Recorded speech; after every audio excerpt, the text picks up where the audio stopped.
नमस्कार, स्वागत है आपका न्यूज बाइस्कोप में। मैं हूं आसिया।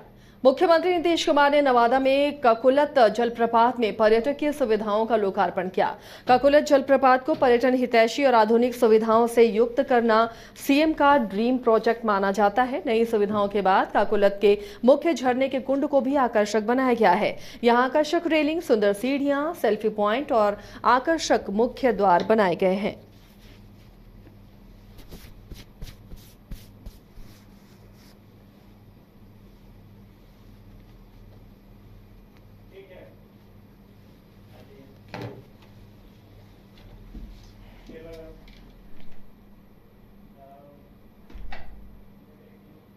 राजधानी पटना के मौर्या होटल में इंडस्ट्री राउंड टेबल मीट का आयोजन किया गया। कार्यक्रम में मुख्य अतिथि के रूप में केंद्रीय खाद्य और प्रसंस्करण मंत्री चिराग पासवान शामिल हुए।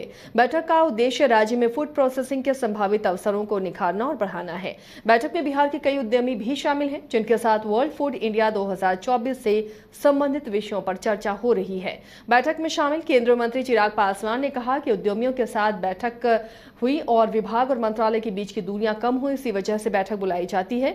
फूड प्रोसेसिंग से जुड़े उद्यमियों से उन्होंने बात की, उनकी समस्याओं का समाधान हो, ये कोशिश की गई है। बिहार में फूड प्रोसेसिंग यूनिट बढ़ेगी, उनकी समस्याएं दूर की जाएंगी। सिर्फ बड़ी यूनिट ही नहीं, छोटे यूनिट को भी फायदा मिले, ये कोशिश की जा रही है। चर्चा की है कि कहाँ पे दिक्कतें आ रही हैं, ताकि केंद्र सरकार और राज्य सरकार मिलकर हम लोग उन बाधाओं को दूर कर सकें। ऐसे में एक सबसे ज्यादा कॉमन जो दिक्कत हम लोग को अक्सर देखने को मिलती है वो है चेंज इन लैंड यूज को लेकर होती है। कई राज्यों में रिफॉर्म्स ऐसे होते हैं, लैंड लॉज ऐसे होते हैं कि आसानी से जमीन नहीं मिल पाती है। कई राज्यों में एनओसीज मिलने को लेकर भी, क्लियरेंसेस मिलने को लेकर भी दिक्कतें आती हैं। इन तमाम बाधाओं को कैसे दूर किया जा सके, इसी उद्देश्य के साथ हम लोग इन बैठकों को आयोजित कर रहे हैं। इससे जो भी फीडबैक मिलेगा, भारत का संघीय ढांचा है और हम लोग केंद्र सरकार राज्य सरकार मिलकर ही, बल्कि हम लोग की कुछ ऐसी स्कीम्स है जिसमें केंद्र सरकार और राज्य सरकार दोनों का अपना योगदान है। पीएमएफएमई के माध्यम से दोनों का अपना कंट्रीब्यूशन है।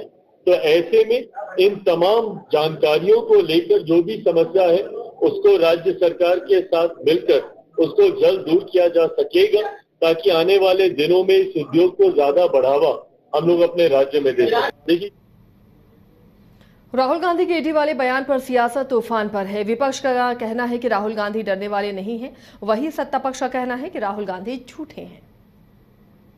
करते हैं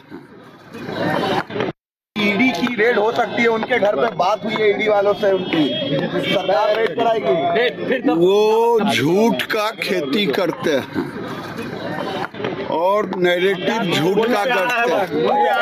काट की हांडी बार बार नहीं चढ़ती।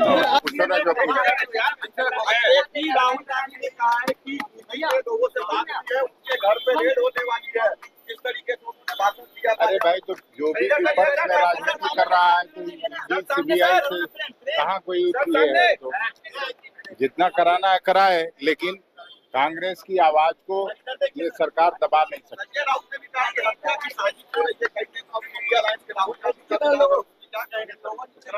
इसके बारे में मुझे जानकारी नहीं। भैया, किसी को ईडी नहीं सताता है। शहादत शहीदों का परिवार है, जिसको मरने से नहीं डर है।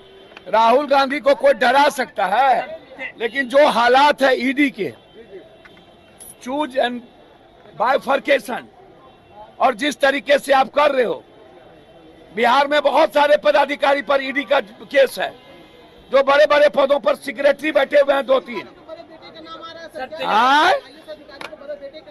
सबका नाम आ रहा है सर। जितना आईएएस है पटना में बैठे हुए सेक्रेटरी सब ईडी के शिकंजे में है।